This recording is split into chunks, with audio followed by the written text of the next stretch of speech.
악인이 뭐냐면요, 회개하지 않고 예배당에 큰 부담 없이 나오는, 이게 불신자에게 한 말이 아니고 이스라엘 민족에게 한 말씀이에요. 성경을 아는데 죄를 떡 먹듯이 물 마시지 마. 죄인지 몰라. 가령 내가 악인에게 말하기 일러는 꼭 죽으려 할 때 내가 깨우치 아니하거나 말로 악인에게 일러서 그의 악한 길을 떠나 생명을 권하게 하지 않으면 그 악인은 그의 죄악 중에 죽으려니와라. 이 죽는 건 그냥 죽는 게 아니고 멸망받는 거예요. 내가 그의 피값을 내 손에서 찾을 것이고, 그에게 알리지 않았다는 거예요. 우리는 정확히 알려야 돼요. 위암 환자를 전문의가 진단하더니 아무 큰 문제는 없는데 그저 그냥 소화제 잘 먹고 그러면 회복됩니다. 의사가 이런 말하면 안 됩니다. 정확하게 변명을 말해줘야 됩니다.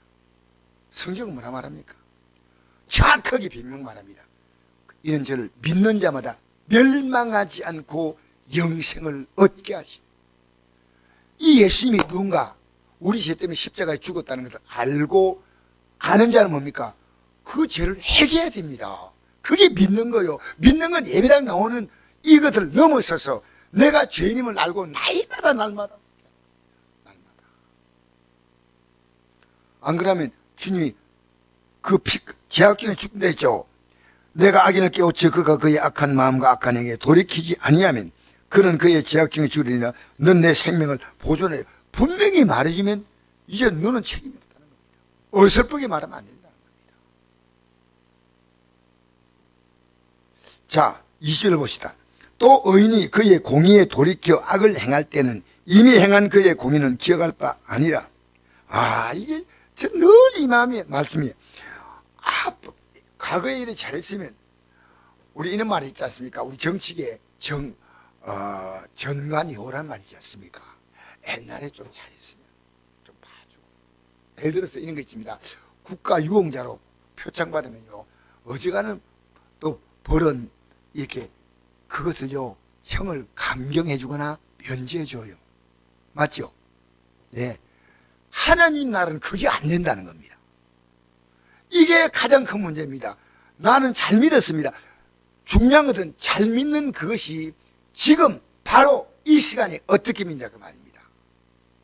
그러니까 의인이 그의 공의에 돌이켜서 악을 행할 때는 이미 행한 그의 공의는 기억할 바 아니라, 기억하지 않는다는 거예요. 조금 참조한다는 게 아니고요. 내가 그 앞에 거치는 걸 두면 그가 죽을지니 이는 내가 그를 깨우치 않음이 그는 그의 죄악 중에 죽으려니와 그의 피값은 내가 내 손에 찾으려. 이 무슨 말이냐면요, 공의를 딱 행하지, 하나님 뜻을 행하지 아니하면요, 이 사람은 이미 넘어질 준비가 딱 된 사람이에요. 주의 뜻대로 행하지 않은 사람은요, 언제나 어떤 일만 생기면 그냥 넘어지는 거예요. 그게 그치는 거예요. 예를 들어 코로나가 온다?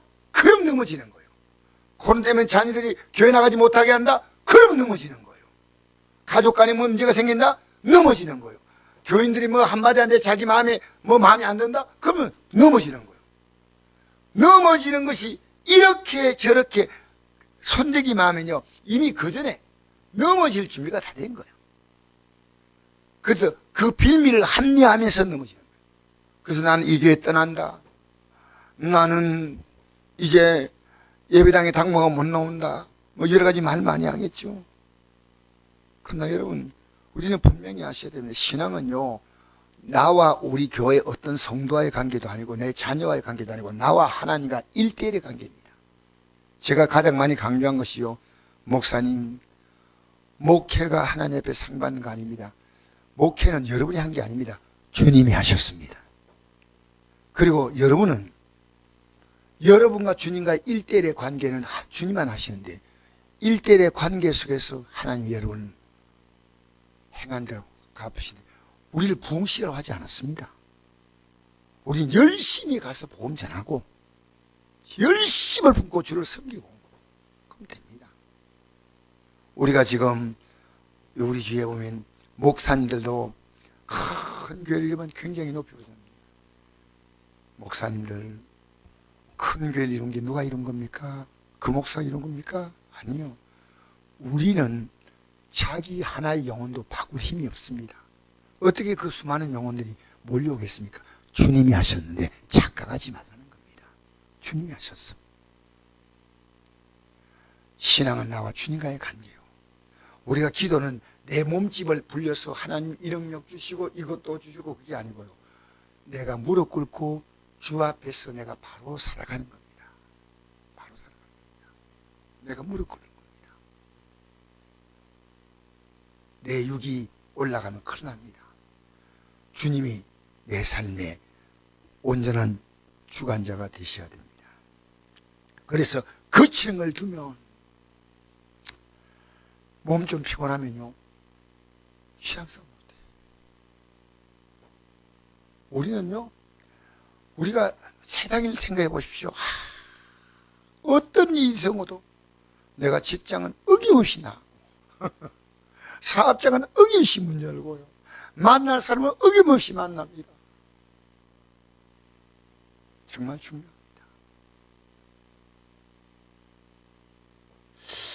이미 그의 행한 공의는 기억할 바니라. 내가 그 앞에 거짓을 두면 그가 죽을지니 이는 내가 그를 깨우치 않음이라. 이걸요 봐주면 안 된다는 겁니다. 안 하는 건 본인 책임이에요. 자녀가 코로나 때문에 교회 못 나오고 해서 안 나오면 됩니까? 자녀가 하나님이십니까? 물론 코로나 걸려서 못 나오는 것은 또 이해가 됩니다. 전혀. 그런데 그 말하면 꼼짝 못하는 것은 자녀가 하나님 위에 올라 있는 겁니다. 절대 안 됩니다.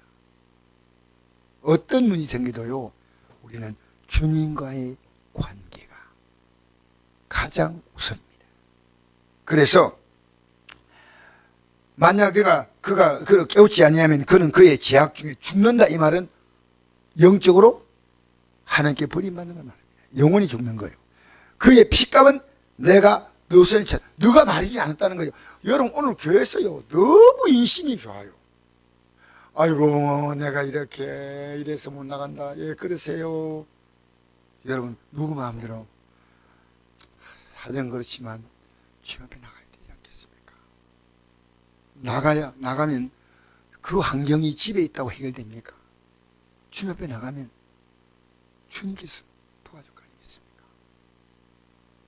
집에 있다고 하나님 기뻐하겠습니까? 헛된 시간을 보내면 안 됩니다. 이렇게 따뜻한 말로 그 마음은 이해되지만 너무나 교회가 인심이 좋아요. 코로나 시대 때 유튜브로 설교도 여러분 얼마나 괜찮습니다. 목사님들이 듣기 이렇게 말하요. 왜냐하면 교회는 그리스도의 몸입니다. 몸은 지체가 붙어 있는 거요. 그 예수님 그리스도는 우리의 머리가 되시고 몸이 되시고 우리는 그게 다 붙어 있는 지체니까 여러분 주님과 우리는요 이 아름다운 생명관계 속에서 살기 때문에 유튜브로 부득이해서 그럴 수 있지만 제가 어제요 목사님들이 참석할 분이 굉장히 많은데 참석을 적게 했더라고요. 그 제가 이런 말이 있습니다. 여기에 나온 분들이 너무 귀한 겁니다. 안 나온 분들 이야기할 필요 없습니다. 여러분 너무 고맙습니다. 마지막에 읽겠습니다. 21절 시작. 그러나 내가 그 의인을 깨우쳐 범죄하지 아니하므로 그가 범죄하지 아니하면 정령 살리니 이런 깨우침을 받으며 너도 내 영혼을 보존하리라. 이게 준 제 마음속에 이 겁박의 마음을 주게 되면 어제하고 오늘 제가 만날 수 있는 장로님, 목사님 여러 팀 만났습니다. 왜? 하나님께 주신 이 말씀이요 제 안에서 뱅뱅뱅뱅 움직이는 겁니다. 우리 성도에게 이 말씀을 잘 전해야 되겠다. 우리 목사님들 나보다 훌륭한 목사님이 참 많지요. 저는 부족한 종입니다. 그런데 이분들이 혹시나 모르면 이걸 전해줌으로 그들은 다른 부분은 훨씬 저보다 뛰어난데 모른다면 얼마나 감사할까 하는데요. 너무나 말씀을 잘 듣는 거예요. 너무나. 내가 막 눈물 날 만큼 잘 듣는 거예요. 아멘 한데요. 제가 이렇게 목사님들이 이 말씀 잘 듣다니 이럴 수가 있나 할 정도예요. 정말 너무 감사한 거예요. 여러분, 우리요 오늘 이 저녁에 주 앞에 나왔지 않습니까? 혹시 마음에 거리끼는 죄가 있으면요, 회개하면 우리의 삶의 회복되는요 자동으로 됩니다. 이게 하나님과의 관계입니다. 하나님과 관계. 우리는 하나님은 회개는 하고 복을 구하는 게 성경 원리 아니에요. 하나님과 관계가 회복되면요 모든 것이 다 회복되는 겁니다.